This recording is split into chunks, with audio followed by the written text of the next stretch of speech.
Okay, let's dive right into this. Welcome to The Explainer. Today, we're basically going to act as historical and linguistic detectives. We're taking a really fascinating journey into the ancient past to look at a highly debated topic, the original records of Scripture versus what we actually read today. And to do this, our sources are centering around the oldest Ethiopic, or Gez, and Aramaic records. You'll often hear this referred to as the Ethiopic canon.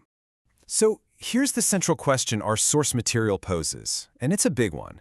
What if the familiar red letters, the spoken words of Yeshua in modern texts, were intentionally altered, or maybe just smoothed over to hide a much larger historical truth? It's a super provocative thought, right? These ancient manuscripts suggest that what we usually just accept as simple moral teachings were originally something far more legally and historically profound. To unpack all this, here's our roadmap for today. First, we'll look at the original legal witness. Second, decoding the altered words. Third, missing keys and books. Fourth, changing the eternal calendar.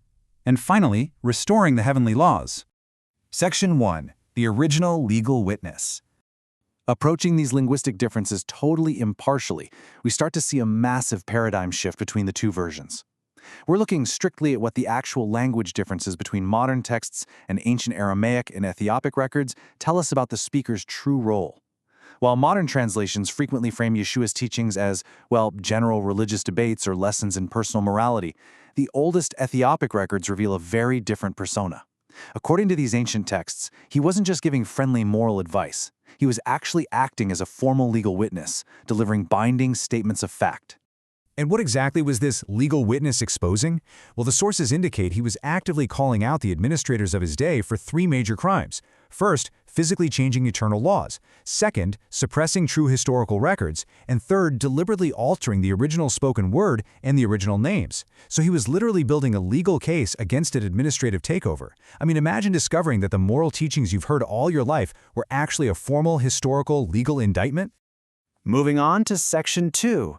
Decoding the altered words. Now, what's really interesting about this is seeing the legal case in action.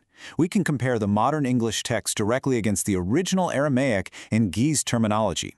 A prime example of this is right in Matthew 23:13. In the modern Bible, Yeshua is famously translated as calling the scribes hypocrites, which, sounds like a generic, though pretty sharp insult about their personal behavior. But if you look at the original Aramaic word used in the Peshitta records, that word is Nashe Pishra. And when we actually define Nashe Pishra, the entire gravity of the situation changes. It doesn't just mean someone who's two-faced. It specifically refers to those who falsify the interpretation or alter the physical record. So, according to the ancient records, this proves he wasn't just calling them names. He was providing a documented legal witness that they had physically changed the laws to benefit their own system, all while hiding the true records from the masses. We actually see this exact same smoothing over in John 8:44. That's the really famous Father of Lies passage. Modern texts frame this as a moment of intense theological name-calling, basically accusing the administrators of acting like the devil. But the ancient context reveals something far more specific. It was a lineage statement. He told the administrators that they were of their father the deceiver who stood not in the truth. So the crucial point here is that he was revealing that the system sitting in the temple was not actually descended from the plant of righteousness. Instead, they were part of an apostate generation of what the texts call the seventh week. The sources point out that modern red letters were altered to make Yeshua look like he was part of the very religious system he was actually exposing and entirely separating himself from. Let's move to Section 3 and see how this builds, missing keys and books. Okay, so if the administrators were altering records, what exactly were they hiding? Well, the ancient texts point to very specific suppressed documents. Take a look at Luke 11:52. Modern Bibles say the administrators took away the key of knowledge. It's a poetic, somewhat vague metaphor, right? But when we look at the Gez in Aramaic context, the word used for this key is actually metzhaphe. And metzhaphe literally translates to the books. The sources explain that Yeshua was stating a literal physical fact here. The administrators had physically removed specific scriptures, like the Book of Enoch. And why? Because these books contain the true timeline of the universe.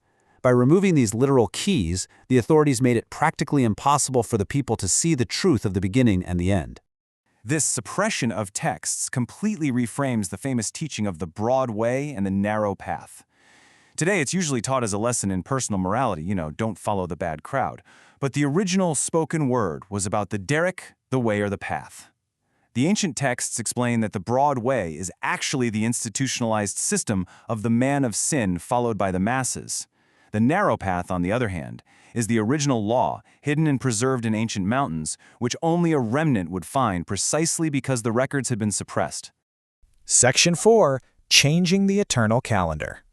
Now think about it. If you want to control a population and hide a timeline, you have to change how people measure time itself. Maintaining our neutral text detective stance, we look at Mark 7, where Yeshua accuses the leaders of rejecting the Creator's commandments to keep the traditions of men. Once again, modern readers view this as a religious debate about minor rituals like hand-washing, but the Ethiopic manuscripts reveal this as a literal statement of fact regarding the usurpation of the calendar system. And this brilliantly illustrates exactly what was replaced. We have the original system, described in the ancient texts, which was a 364-day solar calendar, perfectly synced with Jubilee cycles. Contrast that with the replacement system, the Roman and lunar systems instituted by the administrators. So when he condemned the traditions of men, he was pointing directly to this massive chronological hijacking. The source material is really clear on this conclusion. The accusation was that the administrators' entire structural and timekeeping system was a fabricated lie. They had systematically replaced the original eternal laws, which the ancient texts emphatically state were written on the heavenly tablets, with their own man-made constructs. Finally, Section 5. Restoring the heavenly laws. Bringing all these textual clues together really shifts our understanding of the primary mission here. According to the Ethiopic canon, the contemporary system in power, which is referred to in the texts as a beast system, was engaged in a coordinated effort to delete the original spoken word and the original names from human memory entirely. They were actively smoothing over the records to validate their own authority. Therefore, the direct truth revealed by the Ethiopic canon is perfectly captured in this quote from our sources. Yeshua was sent to restore the original eternal laws written on the heavenly tablets. He wasn't there to start a new religious debate, but to act as a legal witness against the corruption of the texts and to initiate a grand restoration of the timeline, the laws, and the original spoken word. Which leaves us with this final thought to ponder. If the oldest surviving records, like the Ethiopic canon, expose such a deeply altered history, where specific legal accusations were softened into generic insults and cosmic timelines were literally swapped for man-made calendars, how much of what we accept as common knowledge today has simply been smoothed over? It absolutely makes you want to look a little closer at the ancient text for yourself. Thank you so much for joining me on this explainer, and remember to keep questioning the records.